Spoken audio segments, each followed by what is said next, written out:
Troy Kearns, real estate investor, bringing it to you hot and fresh from our studio in Las Vegas. And today I have a very special guest, Las Vegas Councilwoman Victoria Seaman of Ward 2. Thank you for having me, Troy. Thank you for being here. And the main reason you're here, as I discussed prior to us talking, is you are one persistent lady. Can we talk about why you got into politics? Yes, actually I was a businesswoman. I owned spas in California, and I brought to Las Vegas a bath and body manufacturing and distribution company. And at one point in doing business after all these years, I really thought that it was so important to have people that in legislature, in city council, sign the front of a paycheck so they understood what was the bread and butter of our economy and would know more about those who created jobs. So I decided to get involved in politics and help those candidates, and I ended up becoming an elected official. That's awesome. So you came from the business side approach, which basically mean you were fed up with the way things are happening because you believe, like I believe, that a lot of the people who are making the laws, making the rules, they've never signed the back of a paycheck. They don't know how jobs work. They don't know how the economy works. Right. And so as a business owner, you wanted to go and make some impacts and changes. Exactly. That's exactly why I got involved in politics. And I think it's very important that you have a balance and you have those people in legislature that understand what it's like to create jobs and have employees and run a small business, because once again, this is the bread and butter of our economy. All right, so if you are just tuning in right now, make sure that you subscribe, smash the like button, and comment below if there's any sort of things that we do not cover in this interview that you want to hear about. Make sure you comment below, and we'll try to get Councilwoman Seaman back in our office and do another shoot. And I hope you like it. We're going to get right into it, okay? So what interested you in politics? And what were you hoping to accomplish? Well, I was hoping to accomplish to give that perspective. And when I got elected and went to the state assembly, what I thought was true, only 23% of those that were legislating had ever signed the front of a paycheck. So I was able to give that business perspective to my colleagues. And that is really, truly why I got involved in politics. So 77% of them have either been an employee or have never actually hired anyone or ran a business. But they're running our state. Yes. That's a scary thought. Can be. Yeah, that's a scary thought. So what was one of the surprises when you first got elected that you noticed that like blew your hair back, so to speak? Well, I think one of the things was that we try to fix an issue and we don't look at the unintended consequences of what people are trying to do in legislature. I think it's really important to see all sides of an issue and unintended consequences that could happen, you know, after you put something into legislation. Things need to be really well thought out. And I think one of the surprises to me was that you saw that legislators were legislating and putting laws into effect, and we were having to fix those laws every other legislative session. And in the state of Nevada, we are a biennial legislature, so if there's any fixes to be made, it has to wait 2 years. 2 years. Is that something that could be fixed? In 2 years. Oh, is there something that could be fixed? Could you fix the Constitution? Well, yes, we can. We can be a full-time legislature where you wouldn't have this issue. So there are things that can be done, but it's a process. Right. You're from California. We know there's in fact, when I first moved here, I knew that 38% of Nevada residents were from California. In fact, only 20% of the entire state of Nevada is actually from here, and in Las Vegas it was only 6%. Now those are demographics from like when I first moved here 15 years ago, but I'm sure it's changed. It's changed. Yes. Okay, so what brought you from California to Las Vegas, and what made you stay? Part of the reason was in California, we were continually being regulated and taxed year after year, and it was really hard to run a small business due to the continuing taxation and regulations, and I wanted to go to a more business-friendly state. And at the time when I moved to Nevada, it was a business-friendly state. And it still is compared to California, but it's changing. Right. But you see this mass exodus of California due to bad policy. Right. Once again, it's all about who's legislating and the policies that they bring to your everyday life. And so we are growing as a state because we're close to California. Right. We are a more business-friendly state, and that's why you're seeing all these folks coming from California. I came 16 years ago, but you know, this now we're continually seeing people from all over coming to Nevada. So would it be fair to say the reason that you're staying is because you're trying to make changes to make it the place that you moved to versus going the opposite direction of the place that you came from? That's exactly, you hit the nail on the head. Yes, that's exactly why I'm in government, is because I want to make sure that we don't become like California. There are so many problems in California, so many issues, and I think there's a lot of bad policy. It's an interesting side note. There's a guy who is doing what I do, which is this YouTube thing I'm really starting and going full tilt on, but he has such a big audience that he is actually running for governor of California against Gavin Newsom. His name is Meet Kevin, and we're going to be doing like a whole deal on that. It's pretty impressive. I actually think my deal is going to be he can't lose because he's going to grow his audience, and I think he actually probably will win.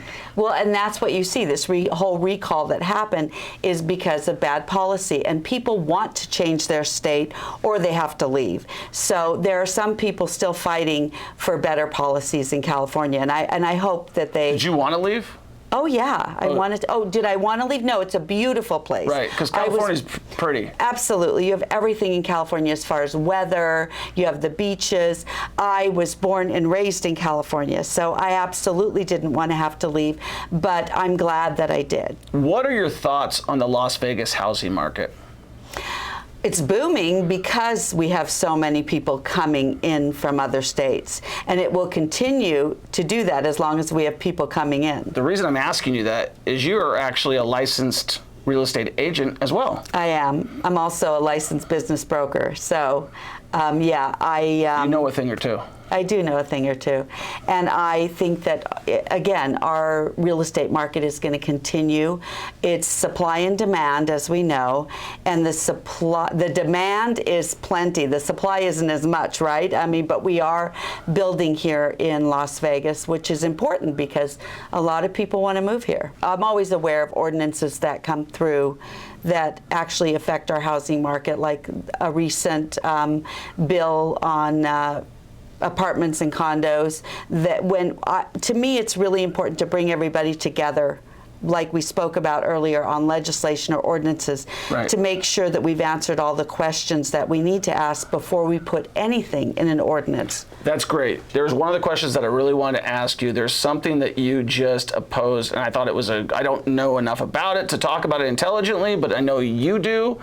So, Councilwoman, would you please go into the details about the bill that you just opposed for the inspections of home or multifamily dwellings? You can probably elaborate more than I can. You want to talk about what you just opposed? Right. Well, it was an ordinance to do inspections on different apartment buildings or motels that were turned into apartment buildings. And this is a bill that came out a while ago, maybe last year, and it really needed a lot of changes. And you know, we worked with the Realtor Association, we worked with the council people, and we were able to change it. But there were still so many questions that needed to be answered and input from the apartment association. Our chambers was filled with folks that really had a lot of questions.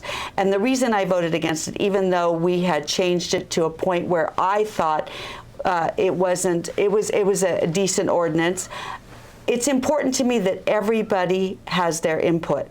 And so I wanted to, Councilman Anthony and I wanted to obey it for 2 weeks to get those questions answered, and that was denied, and then the rest of the council approved to go ahead and pass it then. So once again, for me it's important that everybody has their input, and if there's questions that haven't been answered, and we can take 2 weeks to do that, I think it was important to do that. I agree. So what are your thoughts on the Las Vegas housing market in general? In general, I think, once again, it's supply and demand. As long as we have people moving into the state, we need to build, we need to continue to build.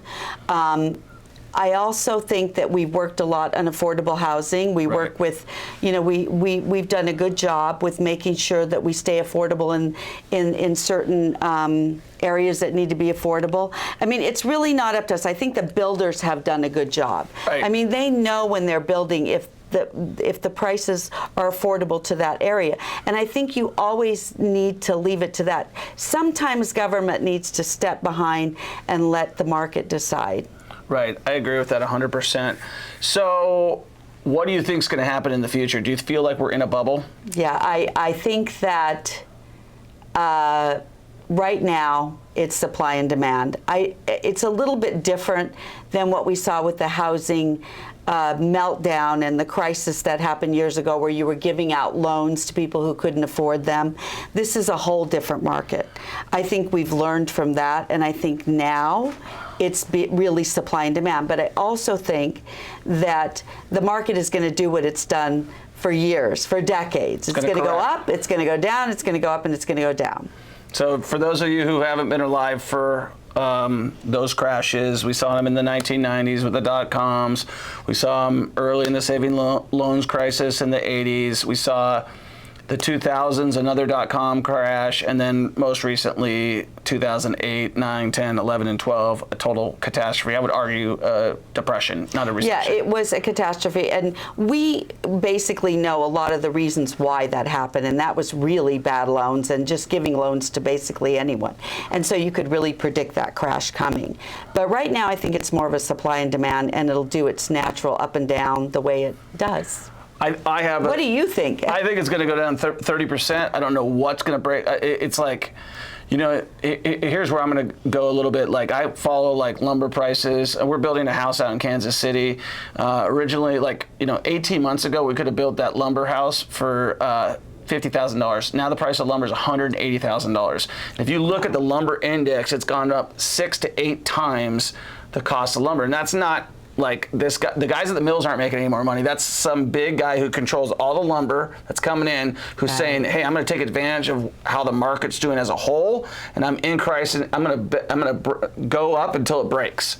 So I don't know. Like I've been saying, I don't know what. I know what a bubble looks like, and I believe we're in one. I don't know how long that bubble's going to continue to grow, but I believe something's going to break the back of the market, and I believe one of the reasons that you touched on, but we didn't go into further detail, is that there's a big supply of money out there that we've never seen before. So even though there's not those loans, there's people that, and on top of it, there's been a foreclosure moratorium up until June. Right. So we're not seeing people who haven't even paid their bills on their houses in the last.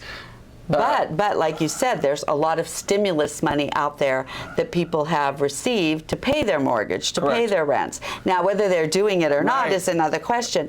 But I know that people have unemployment all the way through September. And so, yeah, it's going to be interesting to see what happens when all of this money goes away. What are your thoughts on the amount of people moving to Las Vegas right now? Well, I think that we're a very fast-growing city. Right. And, you know, we're going to continue to build as long as people are coming. But I don't know at what point this is all going to slow down. But I do believe it's at a very fast rate right now. So, Councilwoman, what about the water? Everybody always asks me about the water. Do we have a plan there? I know we have like 11% of it or something like that through the deal we cut with California a long time ago in Arizona. We have like the smallest share, but we have it's right here, but we give it all away? Well, there's an agreement. It's not we're giving it away. There's an agreement that it goes to different states. But I do think that the people that are working on that in our state are doing a pretty good job, and they're aware. We've been aware for a long time that we have to be really careful about water, and there is a lot of recycling going on, and you know, that's something that we always have to look at, especially with people coming into our state. Do we have enough water? Right, like doing stuff like, what do they call it? The recycled wash water to use like as your toilet water. That's called gray water. Yeah. Like reusing gray. I think that's great ideas. It is a great idea. And I also love that what they've done with your desert landscaping and getting people to take that rebate so that they don't have to use as much water in their yards, all the desert landscaping. I think we've had some very unique ideas. For sure, for sure. What's more important for our city right now? Building new homes and commercial space, or rehabbing, expanding, better utilizing our existing homes and storefronts? All of it. All of it. This isn't an and or. This is good. Everything is important. It's important to continue to build. It's important to continue to build commercial buildings. It's also so important, and I think about that all the time when I'm driving into some of our older areas. What can be done to some of this to rehab it, to build it up, to get more people to move into these areas? And I think this is a discussion that I want to have with my other council members in their wards. So you were talking about this whole thing with the 1981, going back and checking these properties, these hotels. You know, a lot of times when a law goes on the books or a city ordinance goes on the books, it doesn't come off. And in 2011, they made an ordinance that said, because they were trying to tax the banks, these banks weren't taking responsibility for their assets.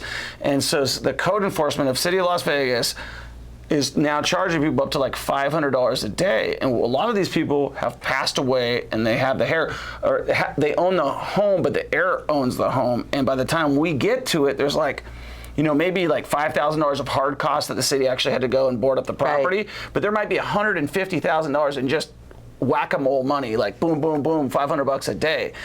What if somebody, if somebody like me wanted to make a change like that, how would I do that? Yeah, that's very interesting, and that's something that we've worked on just recently.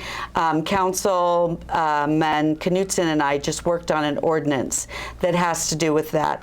And there are times when you can come in front of the council as well right now that people have and said, hey, we just bought this property, and these are the hard costs. And the council people have worked with you, but we've even gone a step further. We have gone and changed some of these ordinances so that you're right. I mean, you can't rehab an area of town if the property's worth $50,000 and you have fines of $200,000. Right. So that was a very good question, and thank you for asking that.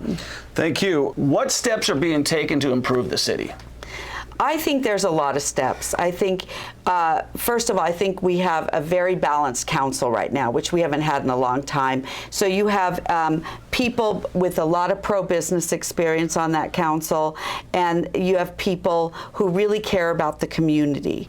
And so I think the steps that are being taken is to look at some of those old ordinances, our licensing of beverages and alcohol, and many different things. We're all looking at some of that stuff that's antiquated and trying to improve it to make us more business friendly in the city of Las Vegas.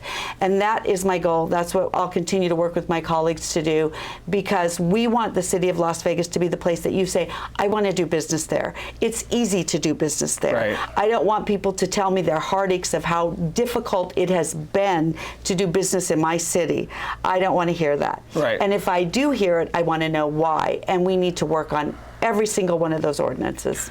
Well, Councilwoman, I really appreciate you coming into the studio today. I want to keep it short and brief so we can do another one. Thank you. And I want to thank you for your time, and I want to also, I don't know when your next election is.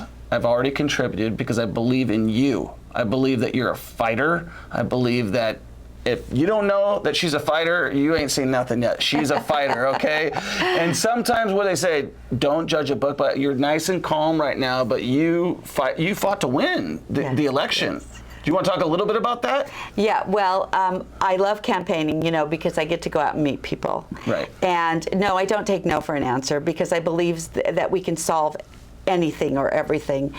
Maybe it takes time, and maybe we need to bring other people in, but I think that we all can have a discussion about almost anything. So yeah, I am a fighter, and I'm going to try to make sure, like I was telling you, that we need to make Las Vegas the best city in the United States. I mean, Right. I love Las Vegas. There's so much potential. But yes, if you want to know more about me, my website is victoriaseaman.com. And how do they contribute? victoriaseaman.com. Just go on there, no problem, PayPal, whatever you got going on. Yes, thank you. Okay, well, I appreciate you coming in. It's been a super pleasure to speak with you. You've got my back on lots of things. I know you've got this people in Las Vegas, their back, and I appreciate you coming in. Thank you so much for your time. Thank you. So we're so glad to have Councilwoman Seaman in our studio today. She is a fighter. This is who you want to fight for you, okay? You are hiring elected officials that are fighting for you. She gave up her business career to go and fight for you. So my recommendation is that you vote for people like that. So make sure if you like the video, you subscribe. If you don't like the video, subscribe anyways. And if you don't like the video, hit like.